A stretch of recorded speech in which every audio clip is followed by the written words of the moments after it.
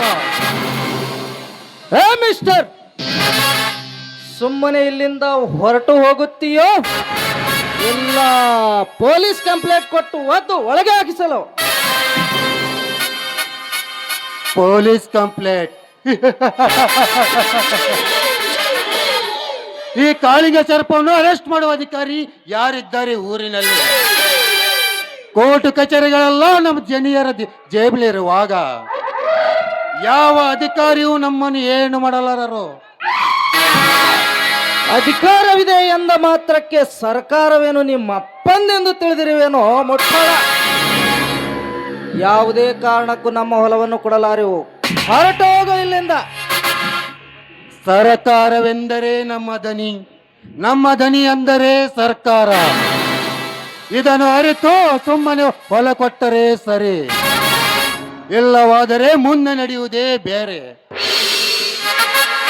ಈ ಯಜಮಾನ್ರಿ, ನಾವೇನು ನಿಮಗೆ ಅರ್ಥವಾಗಲಿಲ್ಲವೇ? ನಮ್ಮ ಆಸ್ತಿ ನಾವೇಕೆ ಬಿಟ್ಟು ಕೊಡಬೇಕು? ಮೊದಲು ಹೊರಟೋಗಿ ಇಲ್ಲಿಂದ.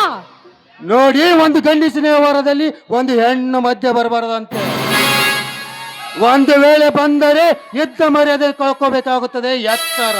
ಏ ಮುಚ್ಚ ಬಾಯಿ ಹುಚ್ಚ ನಾಯಿ, ನಮ್ಮ ಮನೆಗೆ ಬಂದು ನಮಗೆ ಹತ್ತಿರಕ್ಕೆ ಮಾತಾಡ್ತಾ ಇದೆಯಾ? ಏ ಮುಟ್ಟಾಳ, ನೀನೇಕೋ ನಿನ್ನ ದನಿ ಅಪ್ಪ ಬಂದ್ರು ನಮ್ಮ ಹೊಲವನ್ನು ಬಿಟ್ಟು ಕೊಡ್ತಾರೆ, ತೊಳಗು ಆಚೆ.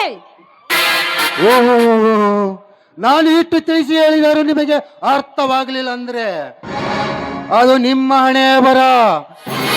ಎಡೆ ಎತ್ತದ ಗೆಟ ಸರ್ಪವನ್ನು ಎದುರಾಕಿಕೊಂಡು ಅದು ಹೇಗೆ ಬದುಕ್ತಿರೋ ಬದುಕಬಹುದು, ಆದರೆ ಒಬ್ಬ MLA ಎದುರು ಹಾಕಿಕೊಂಡು ಅದು ಹೇಗೆ ಬದುಕ್ತಿರೋ ಬದುಕಿ ತೋರಿಸಿ. ಏ ಕಾಳಿಂಗ, ಈ ಮೈಲಾರಿಯ ಕೋಪದ ನೆತ್ತಿಗೆ ಇರುವ ಮೊದಲು ಇಲ್ಲಿಂದ ಕಾಲ್ ಕಿತ್ತಿದರೆ ಸರಿ, ಇಲ್ಲದಿದ್ದರೆ ನನ್ನ ಆರಂಭದ ಯುದ್ಧದಲ್ಲಿ ಮೊದಲನೇ ಗದ್ದಿಗೆ ನಿನ್ನದಾಗುತ್ತದೆ. ಹೊರಟು ಹೋಗು ಇಲ್ಲಿಂದ. ಮೈಲ ನೀ ದೀಪ ಹಾರುವಾಗ ಮನಸ್ಸಿನ ತಾಪ ಹೆಚ್ಚಾಗುತ್ತದಂತೆ. ಆ ತರಗೆಟ್ಟು ಮಾತಾಡುವ ನಿನಗೆ ಮುಂದೆ ನಿಮಗೆ ಅಪಾಯದ ಸಂಖ್ಯೆ ಕಾತರೆಂದು ತಿಳ್ಕೊಳ್ಳಿ. ಬರುತ್ತೇನೆ.